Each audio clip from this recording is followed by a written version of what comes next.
tonight, we report on how much Grant County is paying to connect the fairgrounds to the city's sewer system and why Panda Express is not coming to Moses Lake. What's happening in sports, Bob?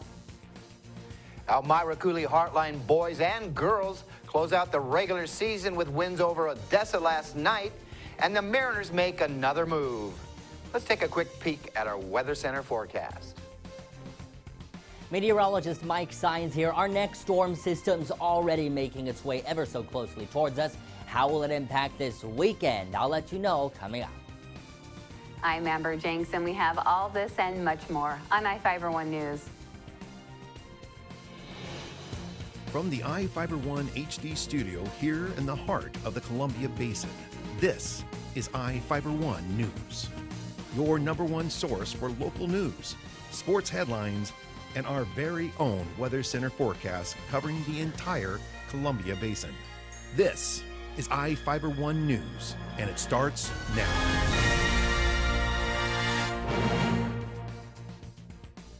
Grant County agreed to pay Moses Lake $205,000 to connect to the city's sewer system. The county commissioners agreed to the charge as one of the first steps in making the connection. The city council agreed in April of 2015 to allow the fairgrounds to connect to the system without requiring the land be annexed. The State Department of Health required the county to find an alternative to its present septic systems after 2 years of monitoring. Central Services Director Tom Gaines stated a tentative plan is in place to have the design for the connection finished before the end of February and have construction finished before the fair. Commissioner Richard Stevens said the county budgeted roughly $1.5 million to pay for the connection. Community organizations in Ephrata are planning a parade to honor National Guard soldiers after it was announced the 1161st Transportation Company is no longer needed. Reporter Joe Utter has the details. Ephrata's Army National Guard 1161st Transportation Company is disbanding, and the community is throwing them a parade. The Art Semro Post 28 and American Legion Auxiliary Unit 28 are honoring the soldiers with a parade on March 5th. The 1161st Transportation Company is being disbanded as part of a restructuring of the U.S. Army. Soldiers will be transferred to other units, and equipment will be either moved or put in surplus. Their last weekend drill in Ephrata is March 4th through 6th. The parade will only include soldiers and starts at 10:30 p.m. It's expected to go from the Grant County Courthouse to the Armory on A Street Southeast.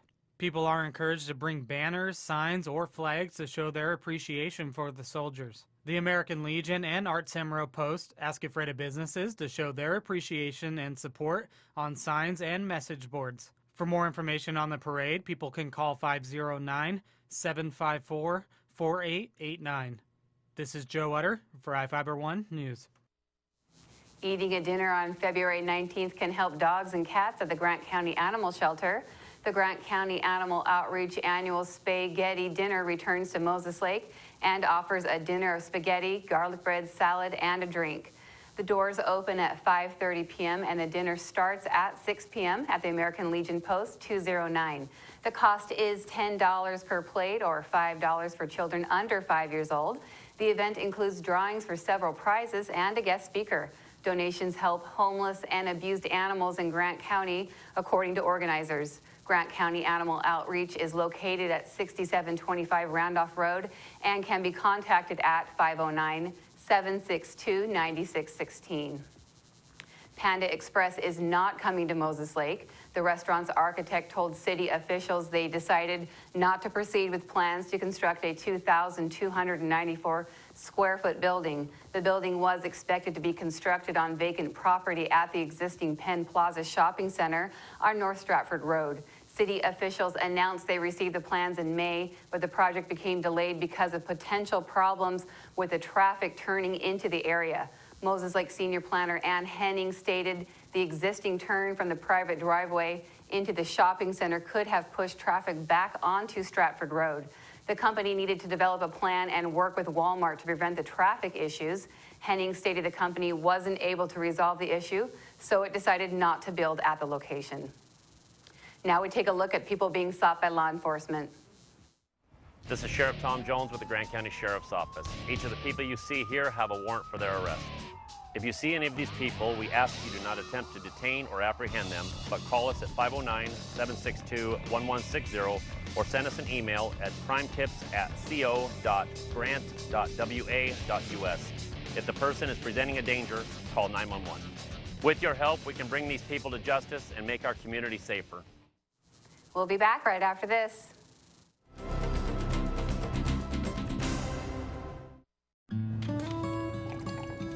When the cold rolls in, it's time to turn on the heater and cozy up with a book. But turning up the heat can mean higher electric bills. And for some families in tough times, that could mean choosing between a warm meal or a warm house. For decades, people like you have extended a hand to help local families in need pay those winter electric bills. Share the warmth this winter to help keep your neighbor warm by giving a little when you pay your Grant PUD bill.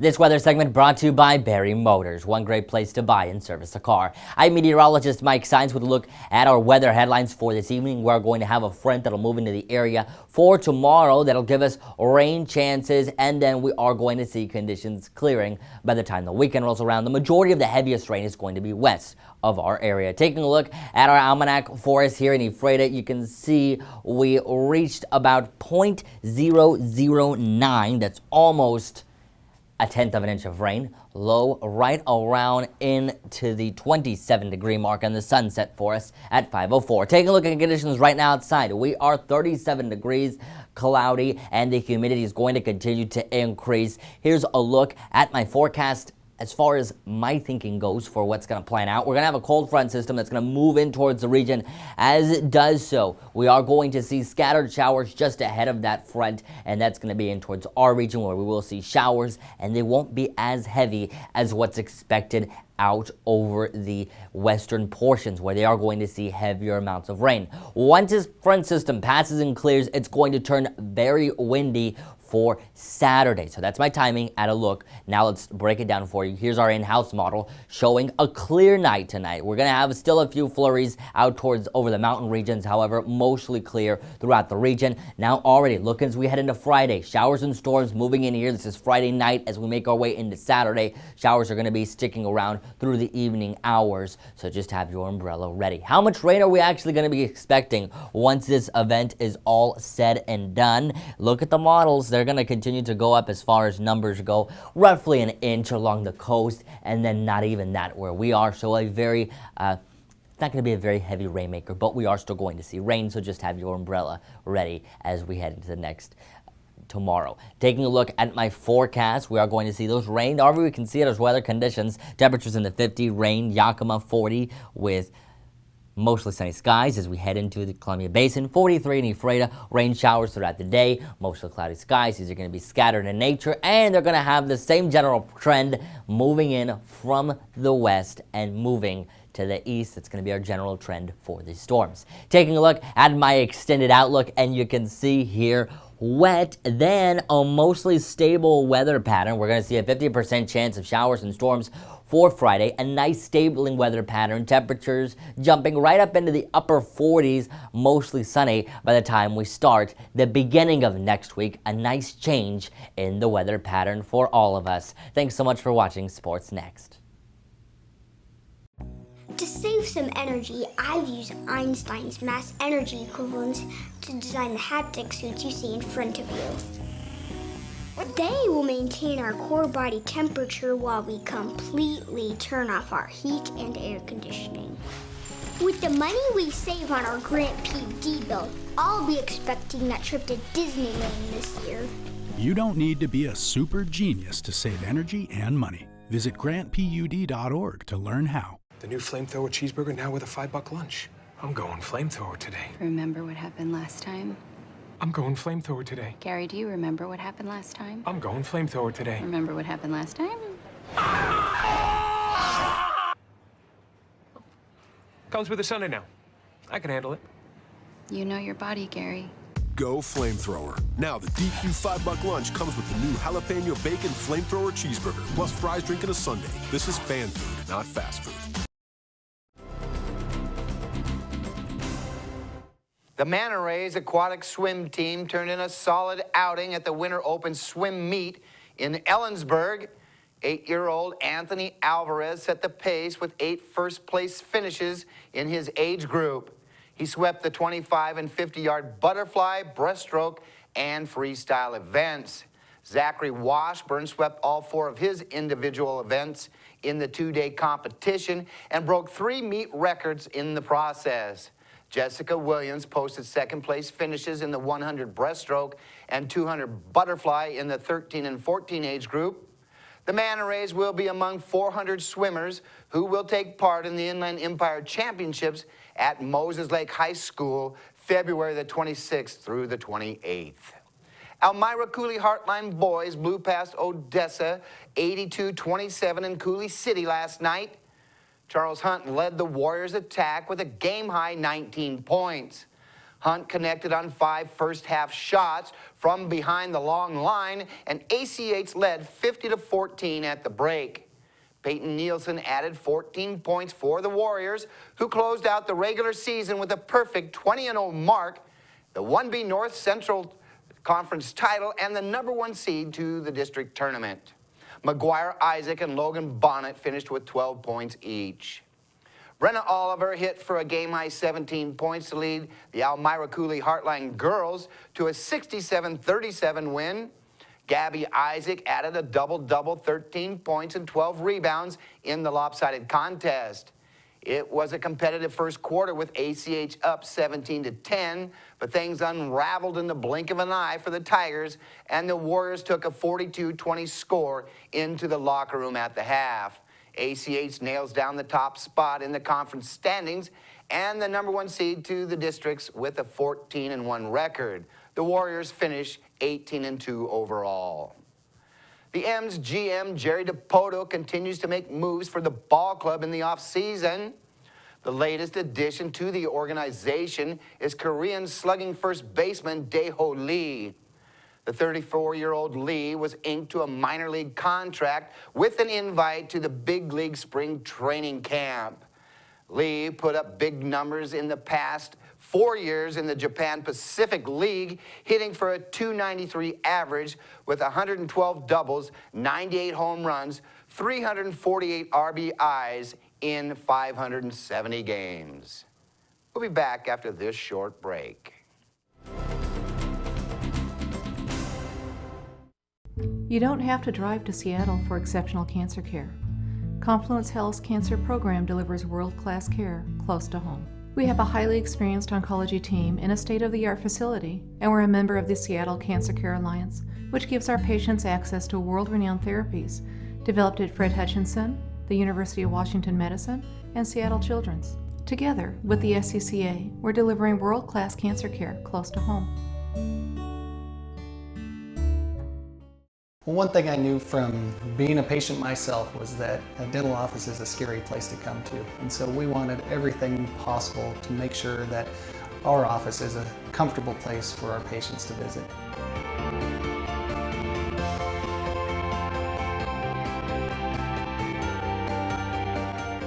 The patients that I have, my clients, have made me a part of this community, and we want to give back in every way possible.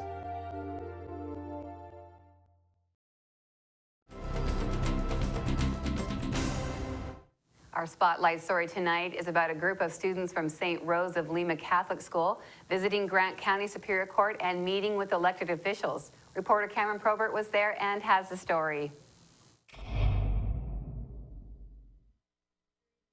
Children learned about the county legal system Wednesday afternoon. Students from St. Rose of Lima Catholic School spent about an hour talking with Grant County Superior Court Judge David Estudillo, Clerk Kim Allen, Prosecutor Garth Dano, and Sheriff Tom Jones. Estudillo, who has children attending the school, was asked by a fellow parent to host the event as part of Catholic Schools Week. The four officials explained to the students how each of their jobs functions. National Catholic Schools Week runs between January 31st and February 6th this year. Participating schools hold open houses and other activities for students, families, and parishioners to demonstrate the value of a Catholic education to the youth. The school is about 80 students, approximately, grades 1 through 6. They also have a preschool and a kindergarten. And since they're kind of young, we're going to try to keep it simple and give some examples about what we do. I have the prosecutor here, Garth Daniel. I have our clerk here, the head clerk, Kim Allen. And we're going to have Sheriff Tom Jones up here, and again, just give some very basic information, let them interact with us, maybe show them around the courtroom a little bit, and again, just try to educate them about what we do here. The presentation was the first time the judge dealt with a large group of children, as young as elementary school students. He said it's important for students to learn about their government. Because I think it's important to let the younger generation, especially the young kids, know that there's a way to resolve disputes. And obviously, I think everybody gets in disputes as they grow up, and hopefully if we start them early, they'll know there's a mechanism by which to solve disputes civilly, and not have to resort to something, something more serious, I suppose. The students, parents, and teachers filled the courtroom and asked questions ranging from where the gavel was, the courtroom doesn't have one, to who was responsible for sending out jury duty notices. The clerk's office mails them, and the Superior Court decides whether the jurors are needed. Estadio said the children came up with interesting questions. For iFIBER 1 News, this is Cameron Probert reporting. We'll be right back after this.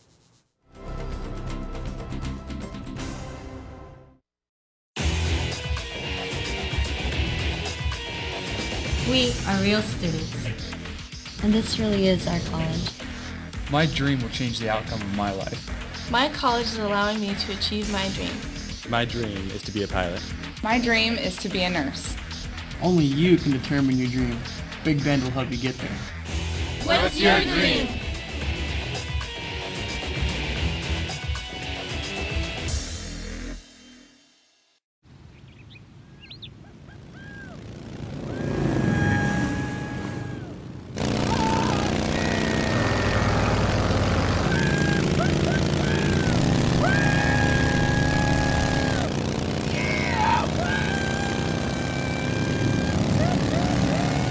Experience speed like never before when you connect to Grant PUD's high-speed network. Visit grantpud.org to learn more.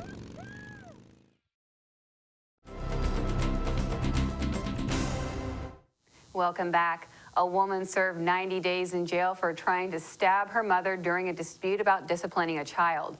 Victoria Martinez, a 21-year-old Quincy resident, entered an in rebar plea to attempted possession of heroin and a guilty plea to assault in the 4th degree.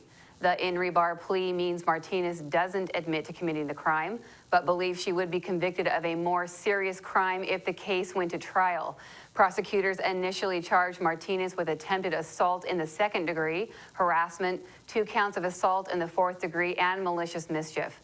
Martinez's mother was disciplining Martinez's son. Martinez became upset and threatened to kill the woman if she didn't stop. Shortly after the threat, Martinez's sister and mother heard the child struggling. Martinez returned with a knife and attempted to stab the other woman. The American Red Cross is hosting blood drives in Ephrata and Quincy in February. The drive in Quincy is February 23rd from 1 p.m. to 6 p.m. at the Quincy Community Center located at 115 F Street Southwest. The drive in Ephrata is February 24th from 12:30 p.m. to 6 p.m. at the Ephrata Recreation Center located at 112 Basin Street Southwest. Anyone 18 and older is eligible to donate blood if they meet mandatory screening requirements. Healthy donors of all blood types are needed to maintain an adequate supply for patients. People with blood types O negative, A negative, and B negative are especially needed. Appointments can be made by calling 800-733-2767. In Northwest News, a congressman in Oregon wants protesters to foot the bill for law enforcement's response to the protests at the Malheur National Wildlife Refuge. The number of protesters has gone down, but the cost is nearing $500,000. For CNN, Cole Miller has a story. We didn't want these guys here. Marilyn Wheeler has seen enough. While the number of those still at the Malheur National Wildlife Refuge has gone down, the cost, it keeps going up, nearing $500,000. For them to come here and put this on our law enforcement and everything and the citizens, they should pay for it. And Congressman Earl Blumenauer agrees. And total disruption. Today in Washington, D.C., he introduced this legislation calling for the Department of Justice to quickly reimburse both state and local agencies. Really been an undue burden on the people of Harney County. After that, the U.S. Attorney General would be able to seek repayment from those militia members so that taxpayers aren't left on the hook. It would allow the federal government to go after the armed intruders that caused it. Blumenauer says something should have been done sooner by the feds to end the standoff and ease the financial burden. Kelly Black, who was visiting a memorial for Lavoy Finicum today, says the response to that occupation was too much. If the military presence had been a lot smaller and they would have just left it up to local sheriffs, I think it would have been handled easier. Lavoy may not be dead right now, and the cost would be a lot smaller, obviously. Sometimes a simple act of kindness, no matter how small on the surface, can mean a lot, especially to a young boy battling cancer. For CNN, Ricky Mitchell has the story. What's this? Chase Locke is almost 8 years old, but he's still in the first grade after a rare brain cancer diagnosis kept him in the hospital for almost a year. He received intense chemotherapy, followed by 3 tandem bone marrow transplants. So after all of that, Chase's mother, Angel, says school is very important to him. I'm the only one who's on the level 2 on the minuses. When they ran an errand at the Apple store last week, Chase found a quiet spot in the corner to work on homework. I noticed that one of the other associates had come over and started talking to Chase. Then the store's manager approached Angel. And so he says, well, my associate came back to me and she was in tears because she had a chance to talk to your son. And your son said that he was doing his homework because he really wanted to make sure that he was in the 2nd grade. The store decided to give Chase a free iPod Nano just because they were touched by his story. But Angel says what they didn't know was how obsessed Chase has become with time. And now he can check it whenever he wants. It's a big safety thing because when he was in the hospital, not knowing what was going to come next was sometimes scary. And he's become very scheduled and very routine, and for him, time is safety. Chase also loves music and dancing. His mother says it's how he gets away. Tell him which songs, because I think they'll be surprised. Achy breaky heart, we will rock you, Whoopa Gumlin style. It really means more than I think that they would ever know. That's going to do it here for us at iFIBER 1 News. We want to thank you for watching, and we'll see you again tomorrow.